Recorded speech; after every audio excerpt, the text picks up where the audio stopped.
So most people who stretch, and I'm talking about the ones that show up and do it consistently, are only getting about a fraction of the benefits they could be getting out of stretching. And it's not because they're doing the wrong stretches. It's because there are 4 things that literally no one does that completely changes how your body responds to stretching. I've been a professional contortionist for almost a decade, and these 4 things are the difference between when I was at my worst with flexibility and where I am now. So I'm gonna walk you through all 4 right now, starting with the one that happens before you even start stretching.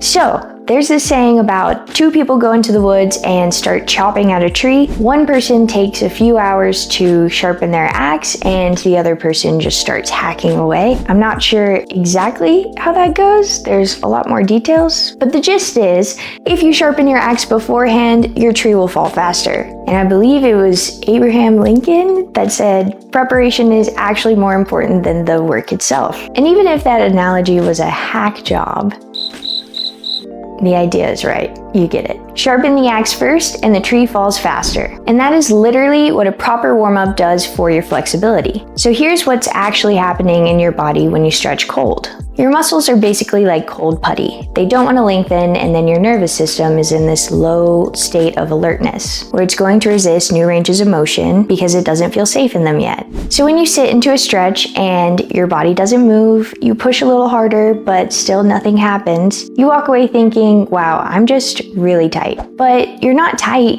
you're just cold. So give your body a warm-up. And the good news is that the warm-up doesn't have to be a whole extensive process. It literally just needs to raise your body temperature and get some blood moving to the muscles that you're about to work. And I'm talking like a minute of plank or 20 squats or even like a brisk walk, just something that gets your body warm. My personal favorite is to do my flexibility work at the end of my workout when my body is literally at its warmest. And I genuinely get way more range of motion in 10 minutes when my body's really warm than I ever would in an hour of stretching cold first thing in the morning. So sharpen the axe first. A warm body is a pliable body, and 10 warm minutes beats an hour cold every time. And principle 2 is something that I've heard people talk about, but it never really clicked with me until a few months ago, and my progress skyrocketed, and I wish I learned this earlier. So here's what I mean.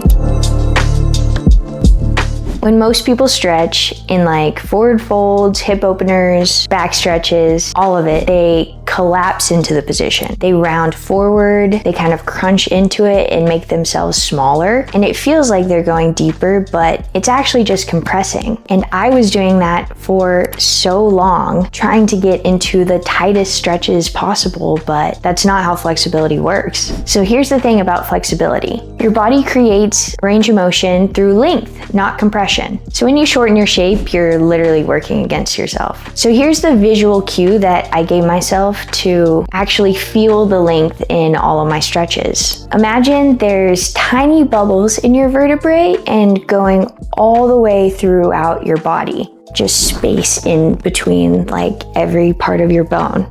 And when you're stretching, your job is to expand those bubbles, to grow taller and longer into the stretch rather than crunching forward and popping all of them. So for example, on like a back stretch, like a seal stretch, instead of just pushing back as far as you can go, think about lengthening your spine, drawing the top of your head forward, creating bubbles in your entire spine to go all the way up. You should feel like you're growing 7 feet tall. And trust me, it feels so much better. And then the range that you get from actually creating length in that shape is so much more than if you were just crunching it. And this applies to everything. So in forward fold, lengthen your spine, thinking about your head drawing away from your tailbone, and then hinge. And in hip flexor stretch, think of unzipping your stomach. And in side stretch, thinking long before you go over. Any images that you can come up with to think about the direction being long rather than inward and small. It sounds so simple out loud and something that sounds like it should be second nature to us, but it's really not. And once you figure out how it feels in your body, you will never stretch the same. And you will be at the 1% that actually stretches at their maximum level and feels amazing while doing so.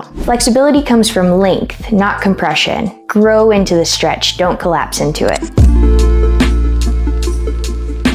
So So here's another thing that literally no one talks about when it comes to flexibility training. Your body's ability to open up is different every single day, and it has nothing to do with your routine. It's because your energy levels, your hormones, your recovery state, they're all completely different day to day. So on a high energy day, think like you slept well and you feel good. That's your day to push. Go deeper and try the range that you've been working towards. And then on a low energy day, you're tired, you're stressed, maybe you didn't sleep well, so you've been running on caffeine all day. That is genuinely not your day to force it. Because here's what happens on a day when you push hard when your body's already under a ton of stress. Your nervous system is already in a protective state, so it's going to resist literally everything. And even when you stretch, you're going to feel tighter, not looser. And that combination of circumstances is a perfect recipe for injury. So here's the difference between the top 1% and the 99%. The 99% push through every day, but the people that actually progress learn to read their body's signals. So for low energy days, think maintenance.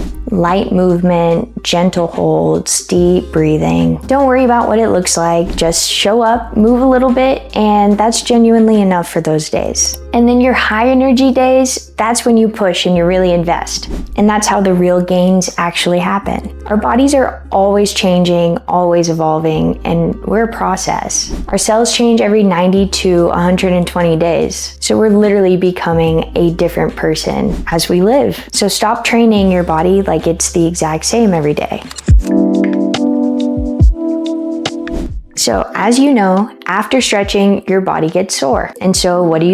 You take ibuprofen and try to lower the inflammation so that it goes away faster. And I did this for like so many years since I was like literally 12. Because I genuinely thought I was being smart about my recovery. But here's what your body's natural inflammation is actually doing. Inflammation is your body's healing response. So when you stretch, you're creating stress in your tissues, and then your body sends inflammatory signals to that area to repair it, rebuild it, and make it more resilient. So when you suppress that inflammation with something like ibuprofen, you're literally blocking the process that your body needs to go through to create more range of motion. So what actually works? Hydration and electrolytes. Your tissues need fluid to actually repair. Real food with enough protein to rebuild what you actually just broke down. Sleep, because sleep is when the rebuilding process actually happens. Sometimes some heat, like a hot bath or a sauna or a heating pad that will increase blood flow to everything that just worked. And sometimes cold. Contrast therapy actually helps your body recover without stunting the healing process. And of course, actual rest days where you just let the process happen. Your body's already trying to give you the results you want. It just needs you to stop getting in the way. Natural inflammation isn't the enemy, it's the process. Work with it, not against it. So here's what I actually want you to take away from all of this. The people who make real progress in the flexibility space, that 1%, it's not because they have more time or they're just born super duper flexible. It's not even because they try harder. It's because they actually understand how their body works and they work with it instead of against it. So warm up first, create space in the shape, read your energy level for the day and adjust accordingly, and let your body recover the way it was actually designed to. None of this is complicated, it's just not what most people do.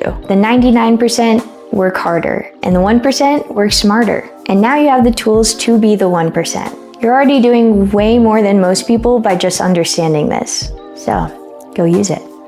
And if you want to get started on actually applying all of this knowledge, I made a full 4-week course or cookbook for all of my different recipes of stretching. It's super awesome. You take a short little quiz to find out what areas of tightness you have, and then I give you a full program developed specifically for your body with the tools that we talked about today already put in place. So if you'd like to check that out, the link is in the description, and if this video made anything click for you, please drop it in the comments. I read every single one. And as always, stay stretchy.